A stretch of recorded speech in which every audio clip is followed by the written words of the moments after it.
Look, man, let's tell the truth, man. These are the factors that made Lil Durk surpass Chief Keef. Let's just get that out the way. I got love for Chief Keef. Salute to Durk. But Durk has way past Chief Keef in this so-called Chicago wave. Lil Durk became more than a well-known drill rapper. He's versatile. Pause.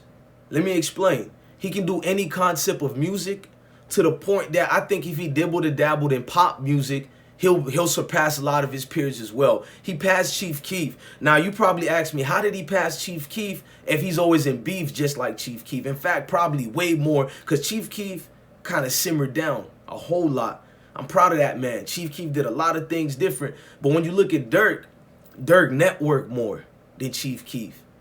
Chief Keef is a dude who really is like that for real. And when you like that, Chief Keef is kind of like FBG Duck. Rest in peace. Doug didn't try to make no new rappers and shaking hands and trying to network with everybody. Chief Keef only kept his day ones around him. Real Chicago nigga. He wasn't about the network, the friendliness, building with everybody. He was focused. Chief Keef was like, look, this stardom shit is fun, but we did this to get out the block. I want the money. So he went the money route. Now when you got Durk, same trenches, same styles, same similarities. But Durk always aspired to be more than just a drill rapper. Even from the singing, from the rapping styles, I mean, he's versatile. He can work with any artist. He built a rapport with all these rappers, out-of-state rappers. When the Game situation happened, remember that? Him and Game was supposed to be in that fight situation. A lot of people wanted to see that. I ain't acting like Game didn't get punked or did get punked. We ain't going deep on that type of story in the past. Let's leave it in the past. But I'm bringing it up to show you I like how he handled it. It could have went left. He could have lose ties to Cali, all that. But they got some big homies involved. He networked it the right way where it was mutual respect after that, to the point other artists start looking at that. Durk just started expanding all of from Detroit to all the way to Tennessee, bro, all the way to New York. Where look, I enjoy that Chief Keef, bro, when he was like, I'm about to blow New Jersey up. I love that too, but think about it, what that does to a whole entire state. The rappers down there, or people who got families down there. Bro, you gotta look at it, bro. People look Durk as the more approachable one. If you do a poll and you made folks in them do like a voting booth, they would say, bro, we side with Durk more than Chief Keef, because Durk, he can network properly. He could be in the same studios without hearing drama. I've heard, I don't care what y'all tell me, I know what I heard over the years with Chief Keef in the studio with several people. Like when you hearing rumors of Ball Out robbing Soulja Boy, y'all need to think about it. What does, like, number one, he didn't physically rob Soulja Boy. Allegedly, he went in Soulja Boy's house and took the chain. I got no problem with that. That's not my business. But how does that look in a business perspective? You got, like, y'all forgot all the fuck shit that was going on in Chief keeping them side early in the start of this drill shit. I ain't never forgot it. Chief Keef was always in a situation with out-of-town rappers. This is big fact, and I got nothing against it, but I'm breaking it down what happened. Now, when these situations was going off, Chief, you know what I'm saying, he was letting it be known, you know, he ain't that type of rapper, bro. He's not approachable. He don't talk. He's antisocial. Antisocial was a must. So now you got Chief Keef. He's getting involved in situations where you got Durk. He was only building up his resume. Almost everybody Durk was working with was only saying great things about him. Even when his fan got beat up in Philadelphia for having the wrong shirt or something like that. Remember that? Durk and them went down there to Philly to give love to the Philly dude for defending them or whatever. I think he compensated them or something like that too. And I had to salute Durk for that. Durk was doing moves even though he was taking L's too in the street, just like everybody else in the streets, losing homies, losing friends, losing family members. Rest in peace to Nunu. But at the end of the day, Durk always seemed like that dude no matter what goes on in his life. He got the same PTSD like Chief Keef in him, but only in this case, he doesn't let a death stop him from his grind. Every time when somebody get killed around Durk, he continues to go. He continues to build. I mean, that's a fact. This dude is relentless.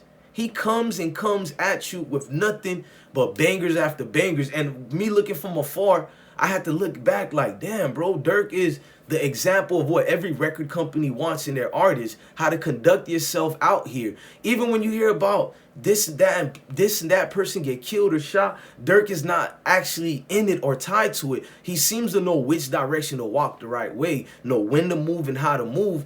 And at a certain point in time, he surpassed Chief Keef in the chart selling music and all. Look, some of you are going to get emotional and think I'm saying who's the better rapper. I'll let y'all decide on that. But if you're telling me business, you're telling me singles, billboards, everything. Chief Keef got 3 songs will forever be on the billboard. At least 2 of the minimum will be legendary forever. We're not gonna even argue. He's gonna eat off food on those 2 legendary songs. Mostly, he's gonna eat and be rich for the rest of his life. We know this already. But if we're talking about growth, the maturation process, Chief Keef got the maturation part, and Lil Durk, they're tied. They both are mature as hell since they were young. I give both of them that. But the growth in the music is Chief Keef. You hearing about Ball Out, robbing Soulja Boy, what other artists want to work with you after that? When you hear things like that, you look at it funny, bro. When you seen the beef of Chief Keef and the Migos, at the time, Migos when they were popping, I'm not talking about now, because Lil Baby took that away from the Migos. We'll do another video about that. But Chief Keef literally was the man during that time, but it was one beef after another, and the industry favorites was the Migos at that time. And the Migos overcame that beef, but what does it do to Chief Keef's career? Dudes ask themselves, like, do I really want to work with this dude? He seems to be in a mood swing all the time. That was during that time. I'm not saying Chief Keef is the same way now. Chief Keef has grown up. But during this time, fam used to have mood swings like crazy, gang. So dudes in them don't want to rock with that. They look at it like, come on, bro. Another situation with you? Gang? Like, what's up with you, bro? So niggas start talking to each other and niggas gossip with each other. And then we do remember when Chief Keef and Durk used to beef. Every other year they beefed with each other. It was what it was, man. At least their entourage did. It was what it was, man.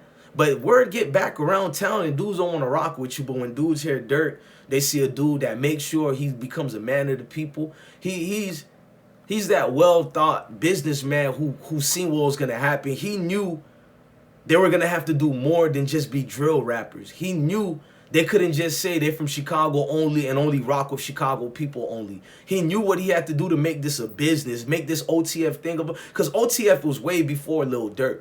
Let's get that out the way. Only the family been here.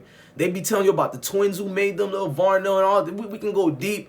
OTF been here. But the thing is, OTF has to be a brand that you can literally a dominant corporate entity that can save these folks out the hood. And I applaud that. I applaud that. And Durk is doing it with the OTF brand. It's literally something that these Chicago dudes can look at and get some type of hope. Whether you think Durk is blackballing people or whatnot, he literally brought up and built up a business, a brand. It's established now worldwide. They know it worldwide. It's a foundation. So for that alone, I gotta be honest, he surpassed Chief Keef. Niggas ain't looking for a Chief Keef hit out here. You can get mad at me or not. Niggas are not looking for the next Chief Keef hit. I'll probably listen to it. I'll probably rock with it. I listen to every new thing Chief Keef drops. But that's just me. Everybody ain't like me. Everybody ain't like you. Niggas ain't really checking for that. But niggas go brazy every time Durk drops something. I know that. He got all the leading rappers doing features with him. So you can't, look, he's Chief Keef. How the hell Chief Keef ain't getting lucrative and big celebrity people out here? He'll get some every now and then, but come on, man, he's Chief Keef. You have to ask yourself, when he dissed people like Kanye West, I remember that. Dissing some of the people who, I'm not telling to be part of the Gold Get Along gang. I'm with Kwame Brown on that. But I'm just saying, bro, there's certain way to handle your business. Now that Chief Keef has grown up, matured, I feel like it's never too late, but the damage was done. Come on, bro. You had back and forth with your record company. Remember that? I remembered all this. Your record company that was low-key taking care of you and doing it. Maybe they was doing you wrong. Who knows? But when it gets public, like I said, a lot of people just don't want to work with that type of headache. And it's unfortunate because when you grow and you change your ways, that's all they remember. They don't know the new version of you. They don't see the mature person that I see in Chief Keef, the one who went through his therapy sessions with the noisy situation. And everything he does now is showing you he has guidance and patience now. When he told Almighty J, nah, bro, we ain't dissing Tuka over here. Now, bro, that's yesterday's. That's in the past. You know, like, that's growth right there. But it's not too late, but it's like the damage is done already. All these so-called industry folks now, they're not gonna try to build with Chief Keef like they building with Durk. We know these rap niggas are fake. Chief Keef is too real for the industry. He just too real.